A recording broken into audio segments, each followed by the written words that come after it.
I was actually just thinking about this when you were telling me about what your thoughts were, is now that Ohtani's with the Dodgers, this is what I kind of wish the Giants would do, but it's going to take a really crazy offer to do so. And I don't know if it's even worth it, because what we just talked about, a lot of these young guys that we have in the system that are coming up, and we really want to stay kind of intact in youth, because that's what's going to carry us for like the next 10 years and such.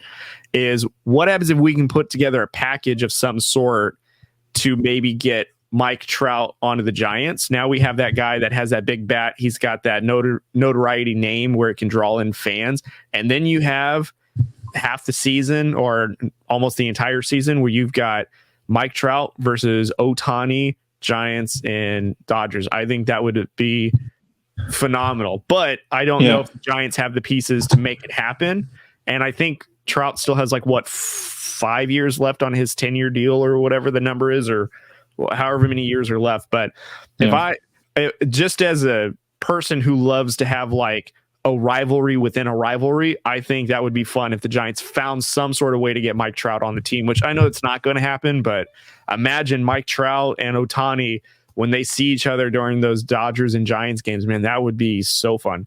I will say this. I do think the Giants do have enough to put something together where you can get players who would be able to play now, and obviously prospects as well.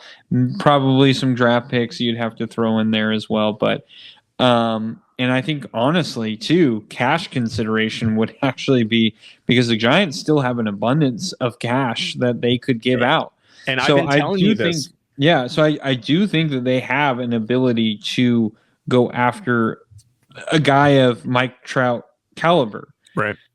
Honestly, the only thing I think that there would be a big issue with is Mike Trout.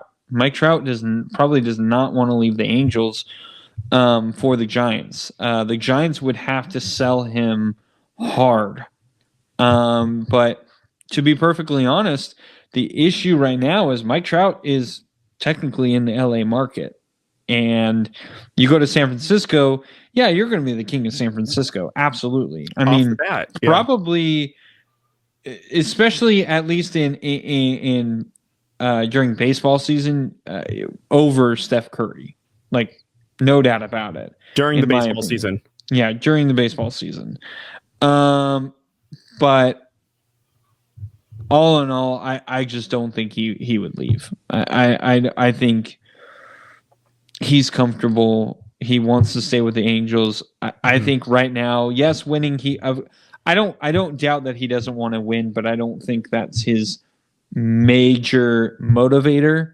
I think his major motivator now is get to the end of my career as this great baseball player, and then move on to the next step in life. Yeah, so that's sad, because I think if the Giants had the opportunity, because again, we've been for 3 years, it feels like, saving money to get some all-world player that seems to pass us up. So we've got an abundance of cash just hanging out.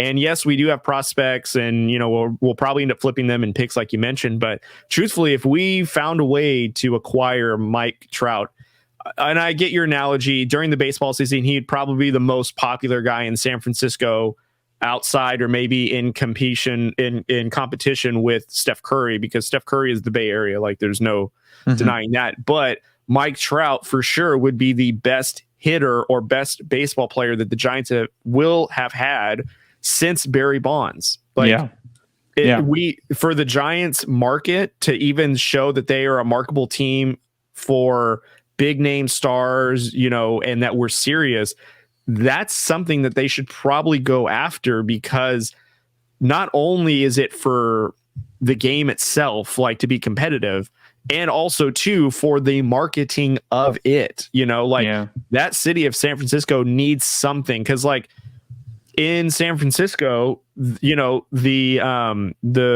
Warriors they're kind of outside of San Francisco, not even really in San Francisco anymore. Yeah. They're kind of on the outskirts of it, in a nice part of San Francisco. But where the Giants play, they're in the heart of San Francisco, in the heart. Downtown. They need as much of that notoriety during the baseball season as possible, because they got that beautiful park right there. And to have Mike Trout in the outfield and the batting lineup, just being able to put his name on the tickets along with whoever else you have on there would be great. Like, that is something that San Francisco desperately needs in terms of like marketability, to show that we are able to take care of stars.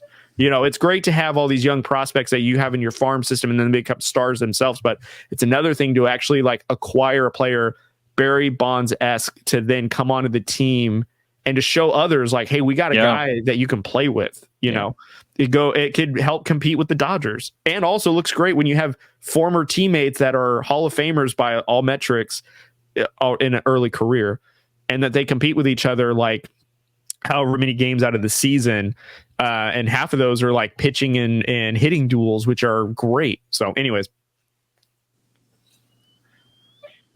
Yeah, I agree. I mean, the best hitter since Barry Bonds was Buster Posey, but the best power hitter that we've had since Barry Bonds, and I think this puts in what you were kind of saying into context, is Jorge Soler. I mean, he hasn't even played for the Giants yet. Yeah. He's our best power hitter we've had since. I mean, Buster Posey was a great hitter. You know, he was a guy who was around, 15 home runs every year. But Barry Bonds was average. I mean, we were seeing 40, 50, 60, and at one point 73 home runs. Yeah. Which was insane. And we never saw that again. And like, we haven't seen a 30 home run hitter since. We haven't even seen a 25 home run hitter since. So, that I'm with you. I think Mike Trout would be amazing.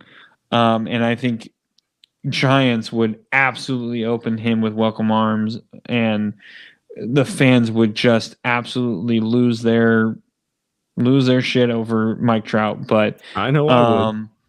The fact of the matter is I think him personally, he doesn't want to go there. I think he's content with being in LA for the rest of his career. But who knows? You know what? San Francisco and Anaheim is a 45-minute flight on a private jet. It ain't nothing. So that's true. Just saying it's easy because you can fly. Because Mike Trout's getting lost in the shuffle when it comes to like Anaheim and LA. You got LeBron, you got AD, you got Ohtani now, Mookie Betts, Freddie Freeman. You got all these big name stars, and then by the way, we have Mike Trout, who's arguably like Matthew Stafford, even Sean McVay, Cooper Kupp, like Nate Justin Herbert. We haven't even talked to anybody on the Chargers. Not that we want to, but anyways, Kawhi Leonard, Paul George. So all right. I think we should